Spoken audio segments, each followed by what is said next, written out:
Quelles sont les activités du cabinet DIVA? Le cabinet DIVA a plusieurs activités, on ne pourra pas les égrener à souhait à cause du temps que vous nous donnez, que vous nous accordez, madame. Mais je peux déjà rapidement, de façon ramassée, vous présenter les 4 activités les plus importantes donc, de DIVA. J'espère que vous allez nous donner prochainement l'occasion de continuer de parler de DIVA. Alors, la première activité que nous faisons, c'est la consultance préalable à toute acquisition de terrain. Vous voyez, madame, la Chambre administrative elle-même, elle a dit que le ministère de la Construction était le meilleur client, était son meilleur client. Parce que la plupart des litiges qu'elle tranchait avaient été en rapport avec le foncier urbain. Vous voyez? Alors, quand il y a une contestation sur un terrain, madame, les conséquences sont énormes. Quand il vend un terrain et que l'acquéreur n'arrive pas à prendre possession, il y a des conséquences graves. Nous avons vu des vendeurs de terrain qui sont en prison.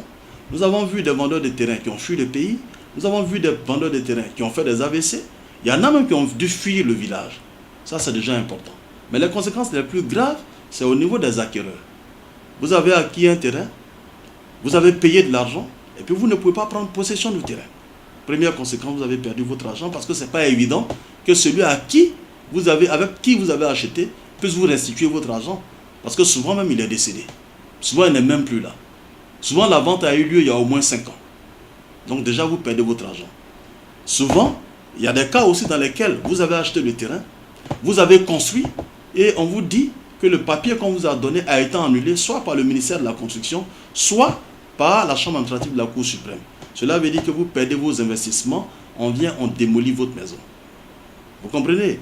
Alors, il y a plusieurs conséquences graves, n'est-ce pas, qui peuvent découler de l'achat d'un terrain. Vous voyez? Alors, donc, nous sommes dit, au vu des conséquences, nous avons vu plusieurs personnes. Il y a des familles qui ont été ruinées. Il y a des individus qui ont été ruinés. Il y a des familles qui ont cotisé. Il y a des personnes, des fonctionnaires ou bien des travailleurs qui ont passé toute une vie à acheter un terrain. Et quand ils finissent d'acheter le terrain, quelques années après avoir bâti même leur maison, on vient leur dire que le terrain ne leur appartient plus. Et celui qui gagne au procès vient démolir sa maison. On a même vu des investisseurs, des grands investisseurs, qui ont acheté des parcelles à coût de milliards. Et au moment de réaliser l'investissement, on vient leur dire que le terrain ne leur appartient pas. Et le cas même le moins grave, c'est que souvent la banque veut faire du crédit à certaines personnes. Mais quand il y a un litige, leur projet est bloqué. Alors, il y a plusieurs situations, n'est-ce pas, qui sont graves dans le foncier. Alors, donc, nous, qu'est-ce que nous faisons? Nous accompagnons tous ceux qui veulent acheter des terrains. Avant d'acheter un terrain, ils viennent nous voir, nous étudions le dossier, nous analysons le dossier et nous leur disons, prenez ou vous ne prenez pas. Mais ce qui est le plus important à retenir, quand nous disons prenez, c'est que votre terrain, vous n'allez avoir aucun problème sur votre terrain. Mais si on vous dit laissez, c'est que le terrain a un problème. Et ce qui est le plus important, c'est que ce n'est pas à l'achat qu'on se rend compte qu'il y a un problème sur un terrain. C'est après avoir acheté.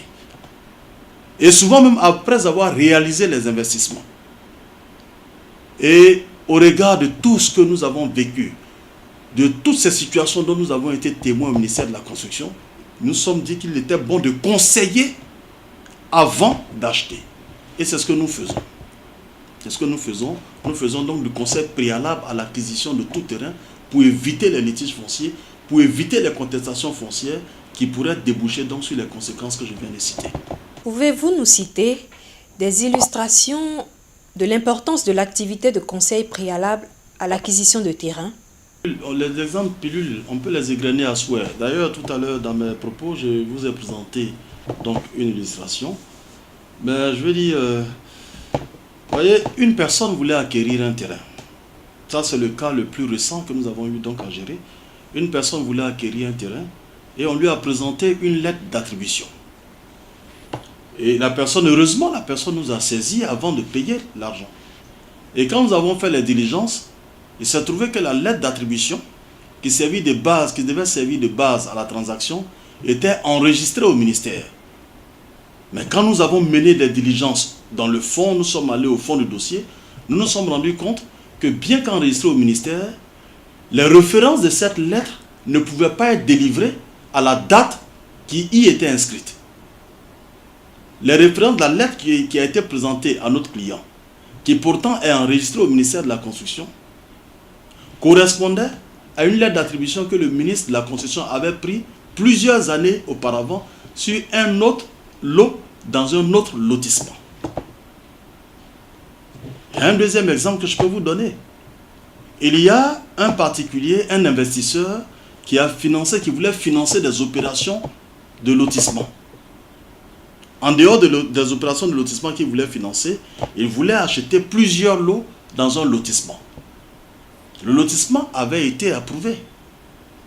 Mais le client a eu l'intelligence de venir nous voir avant d'acheter ces 26 lots dans le lotissement. Et nous, quand nous avions analysé le dossier, nous avons dit au client que ce lotissement, il n'était pas bon. Et que nous craignons que ce plan de lotissement soit annulé si un litige survenait. Madame, croyez-moi, quelques mois après, on a été informé d'une procédure qui était pendante devant la Chambre administrative, la Cour suprême, et ce plan de lotissement a été annulé. Vous comprenez que si le client avait investi son argent dans ce lotissement, il n'aurait pas eu de lot aujourd'hui. Donc, il y a beaucoup d'exemples qui sont là, qu'on peut citer à souhait, qui montrent qu'aujourd'hui, venir voir le cabinet d'IVA avant d'investir dans le foncier est une véritable nécessité.